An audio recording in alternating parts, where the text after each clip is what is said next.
NDTV. On today's edition of Smart Advice, our experts are going to advise you on your best remedial options if you're stuck in a disputed property transaction with your builder, selling you a home without clearances or demanding interest for a transferred property. Here's how you can get out of this tangle.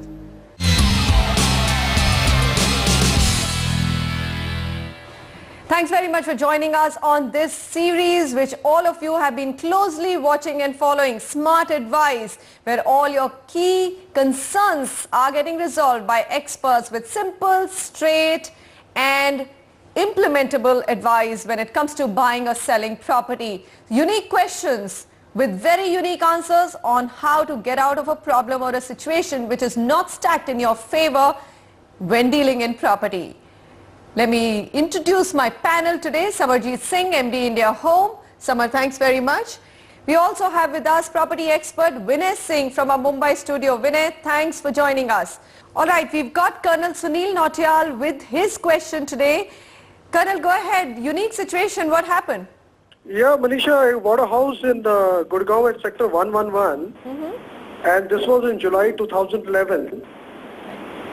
At the time of transfer of property, this was I bought this property from the secondary market, and at the time of transfer of the property, the builder cleared everything, and there were no dues from the the original lottery side, and the property was transferred in my name. Okay. However, in January 2013, I get a letter from them asking me to pay about 86,000 rupees as the the interest amount, which was due before the transfer of the property. Fine. Now my question is, when the clause is very clear in the builder-buyer agreement as to no property can be transferred unless all the dues are cleared by the original lottery, is the builder right in asking me, for interest part on at the period when the property was not in my name? I would be very surprised that there is any claim that the developer can make after having transferred the property. So there's absolutely clearly no claim that the developer can make. So if we go strictly by the letter of the matter, there is no way that the developer can ask the new owner after they have transferred the property to pay interest for what is due from the previous owner. The very fact of them transferring it in their documents, as well as the fact that they have charged you a transfer fee which has been paid, and you have obviously got documents now showing the property to be in your name. Therefore this issue is absolutely a non-issue. However, there always comes this issue of the builder having leverage because they control the possession and giving you physical possession.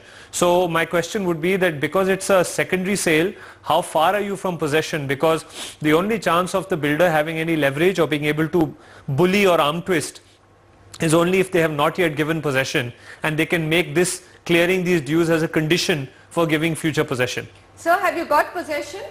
No, I haven't got the possession. That in fact takes me to the second question. He was supposed to ask for the third installment at the time of excavation.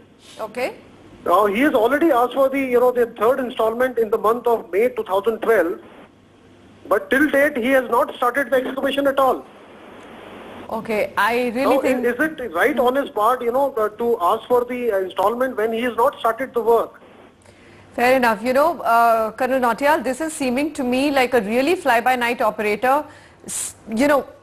A developer at least sticks and adheres to when I come in here, but isn't it that the developer, all good developers are at least sticking to the construction linked payment plan? So if they have said that they will charge you or raise the next installment only after a certain slab has been put, why is he raising it right now? Very, very dubious this whole transaction is seeming to me. No, the transaction, Manisha, is extremely dubious, but unfortunately there are many developers who do this kind of thing. What they would have definitely is, all kinds of force majeure clauses which would preclude them from any kind of liability in the event of any delay, any lack of material, non-availability of labor, so on and so forth. So this is something that we see quite commonly, that the builder would exercise his rights very easily, but when it comes to his liabilities, then he'll take shelter under some force majeure clause. Now it's quite obvious that he shouldn't have charged this amount of interest, because there is no privity of contract between Colonel here and the builder. It's a secondary sale. Which brings me to my next point. This so-called transfer charges that a builder charges is completely and totally illegal. He has no right absolutely to charge any form of transfer charges. Here is a transaction between two different people. Where does the builder come in? Except perhaps making a note in his records that all right, this now stands in a new person's name, and when he goes ahead and forms a society or something, it is this new person's name whose name should figure in the list of members. This is the only leverage that the builder has actually. But misusing this, almost every second builder you find today is charging some form of transfer charges. And it's reached some really ridiculous proportions. In Mumbai last year, there was one builder who has charged 1700 rupees a square foot on super built up as transfer charges. For what good purpose? He has no right. Oh, okay. So that's a big, large debate which we need to continue. But for Colonel Nautiyal, what's the way out right now? I mean, he's not got possession. Excavation is not happening. The builders raised a demand. And, you know, if he now tries to sell it also, the developer will probably not even allow him to sell and transfer the property in a third person's name. Though, you know, the warning sounds that I'm hearing is, get out of this property. I think, Manisha, the first step to do will be that Colonel Nautiyal should check whether the land title clearly belongs to the developer, because sometimes that becomes a problem. It's a joint venture with the landowner, in which case then I would recommend that, you know, even if it involves taking a loss, to get out. But if it is found that the property is clearly owned by the developer and the land title is clearly in his name, then there might be some sort of good in trying to hold on, because prices in Gurgaon, especially in this sector, have increased dramatically.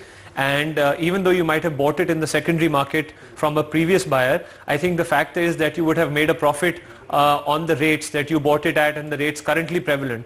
So if you can actually find a way in which you create a paper trail that shows the documentation to support your contentions, so that if the matter was to go legal, it would be very clear that that you are not liable for money that should have been paid in interest by the previous owner. So that will solve that problem.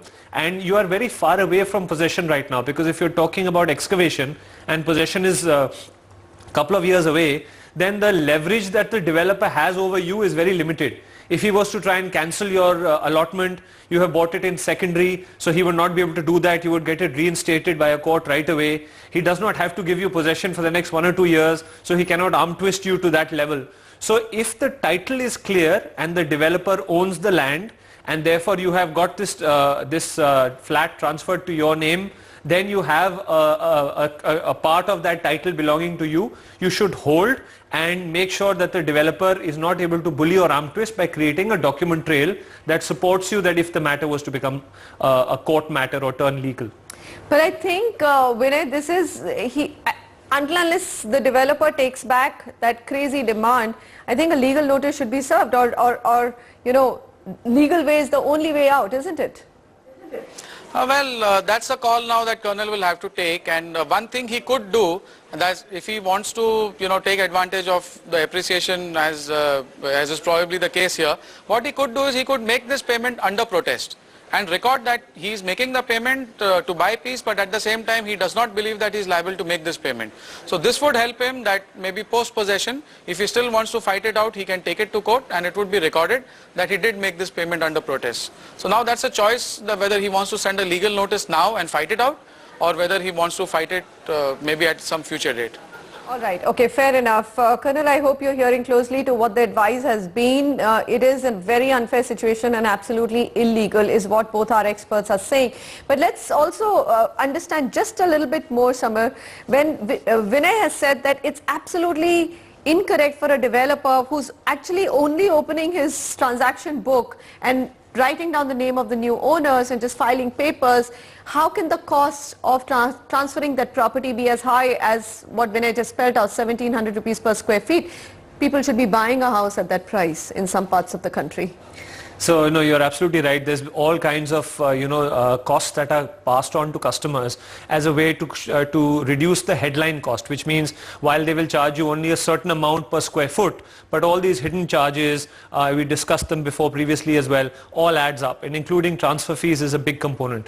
Now, you'll find that the transfer fees, however, sometimes end up being negotiable. So if you end up, exerting a little pressure, sometimes they give a part waiver or they give a discount. But I absolutely agree with you. However, it is very important important for customers right at the start to understand when they're making an investment, if they were to transfer this investment out and if they were to sell the property, what is the transfer charges that would accrue? Because irrespective of whether they are doing it, they are paying the charges or the new buyer is paying the charges, the cost is coming out from the value of the property, no matter who's paying it. So it's very important to understand clearly what these charges are and make sure that you're aware and that you know what you're getting into before you sign up in the first place.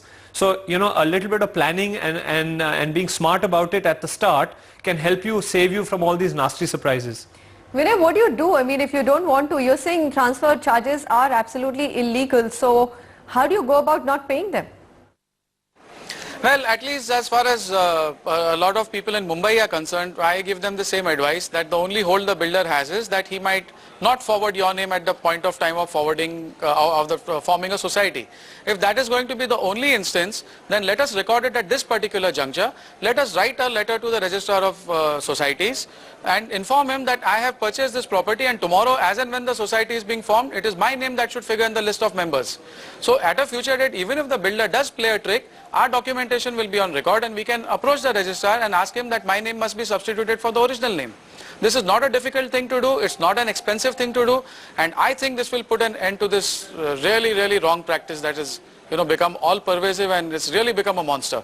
It's also actually everybody's accepting it, buyer, seller, they're even negotiating who's going to pick up the transfer charges, transfer fee, whether it's the seller or the buyer.